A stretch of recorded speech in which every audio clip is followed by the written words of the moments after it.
You clown. And what they should then do is ban him for the one game. Turns, there's no real contact there. You know, AU just falls on the ground. I will absolutely agree with you on the red card. It's laughable. He wasn't even the last man, for God's sake. Didn't even touch him, Jez. No, I mean, come on, man. No, that's... 皆さん、こんにちは。いつもたくさんご視聴いただきありがとうございます。そして、冨安選手の退場した動画のパート2の動画を100ライク達成したら投稿します。今回のクリスタルパラス戦の冨安選手の評価をこの下のコメント欄に10点中の評価を書いていただければと思います。そして先週末のリバープール対ボーンマスのスコア予想を当てた方の名前を発表していきたいと思います。今回のスコア予想を当てたのはこの方たちです。おめでとうございます。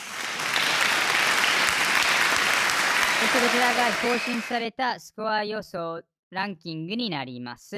現在 T ちゃんさんが1ポイントで首位に立っているんですけれども、まだまだリーグは始まったばかりなので、これからもたくさんの試合があります。初めてこのゲームに参加する方にも、説明しますが、サムネにプレビューと書いてある動画の試合のスコア予想を当てるゲームとなります。また、5月には1位になった方にはユニフォームをプレゼントしますので、これからもたくさんのスコア予想をお待ちしております。今回はアーセナル現地のサポーターが冨安選手の退場について語る動画を日本語に訳しました。そして一番最後には冨安選手のクリスタルパラス戦の評価であったり、あとはアーセナルの、選手のレーティング、今後のアーセナルの日程やプレミアリーグの順位表についても解説しますので、この動画の最後まで見ていただければと思います。では今回訳した動画はこちらになります。For delaying play. He was actually the third Arsenal player here, Ray, to touch the ball. Martinelli, then Havertz, and then Tomiyasu. Well, Havertz probably had it longer than Tomiyasu at one stage.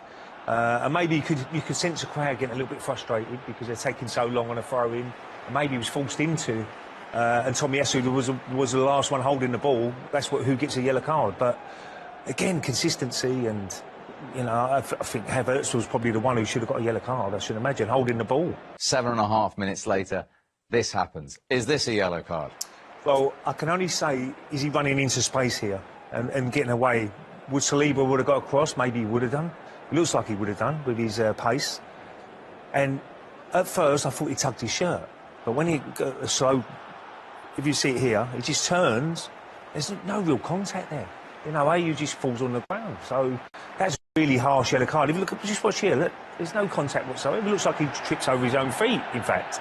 When I look at the replay, I find it very, very harsh. I will absolutely agree with you on the red card. It's laughable that was a yellow card. It's like, he doesn't tug the shirt. Let's talk about the yellow card first, the second yellow card for the red card, and then we'll go into some of the other things. He's just holding him like I feel like you would hold anyone in that position. And are you clearly just feel something is like, I'm just going to go down.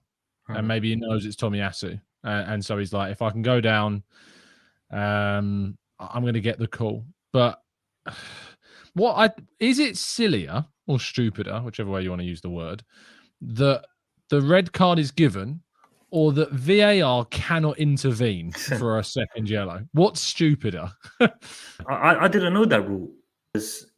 I don't know what it is. It's either incompetence, which probably is in terms of the referee, but the thing is there's no consistency in these rules. Kai Havertz, he does the same foul a few minutes after and he doesn't get booked. Tonight, Tomiyasu gets sent off. Are you actually taking the piss? Did you see the state of the two yellow cards? Now, we'll go with the first one. He had the ball for 8 seconds. He gets a yellow card. Cool. We'll go to the next part. He gets a second yellow card for not touching Ayew. Not touching him. He's then surrounded by a couple of Palace players that are going, yeah, second yellow, isn't it? Yeah.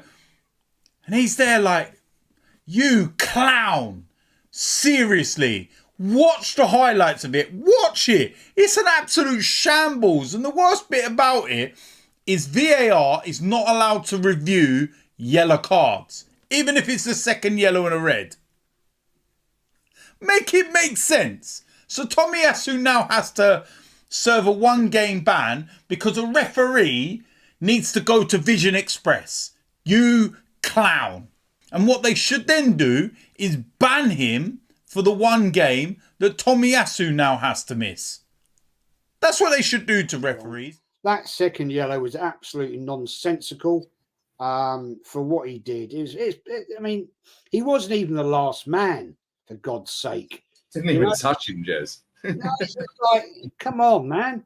I've seen worse shirt pulls in the 18-yard box at corners, which should have been penalties, when people have been body checked, right? And nothing happens. I mean, come on, man. No, that's I'll give him a 6. Yeah, fair play to him. Let's go.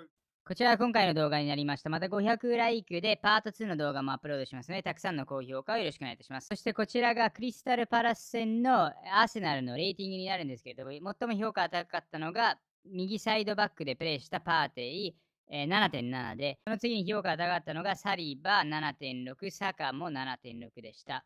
そして、冨安選手に関しては、最も評価が低くて 5.4 という評価になりました。67分プレーして退場となってしまいました。左サイドバックで起用されたので、ほとんどのタッチは左側となりました。そして、彼のデータはこちらになります。ファールが2、ボールロスト1でパス成功に関しては42の34で 81% のパス成功率でした。ドリブル数に関しては3の2で 67% の成功率でタッチ数が55回ありました。そしてこちらが今後の日程になるんですけど、アーセナルは次節ホームでフラムを迎えます。8月26日にホームゲームがあります。そして9月の4日にはまたホームでマンチェスターユナイテッドのビッグマッチを控えています。そしてインターナショナルブレイク後はエバートンのアウェイの試合があって、なんと、その後にアーセナルはトッテンハムとのダービーがあります。今現在1位となっているのがブライトン、マンチェスターシティとアーセナル。唯一勝ち点6ポイントを獲得したのはこの3チームだけとなります。そして、勝ち点4に関してなんですけれども、ブレントフォード、リバプール、トッテナムとウエストハムとなります。本当に今回の、冨安選手の退場はひどかったんですけど、皆さんはどのように思っていますか？主審はアーセナルの現地のサポーターが話していたように1試合出場停止処分とすべきだと思いますか？コメント欄に意見をいただければと思います。では今回の動画はここまでにですが、いつも通りチャンネル登録と高評価をよろしくお願いいたします。毎日のように新しいコンテンツをアップロードしますので、通知をオンにしていただければその新しいコンテンツを見逃すことがないです。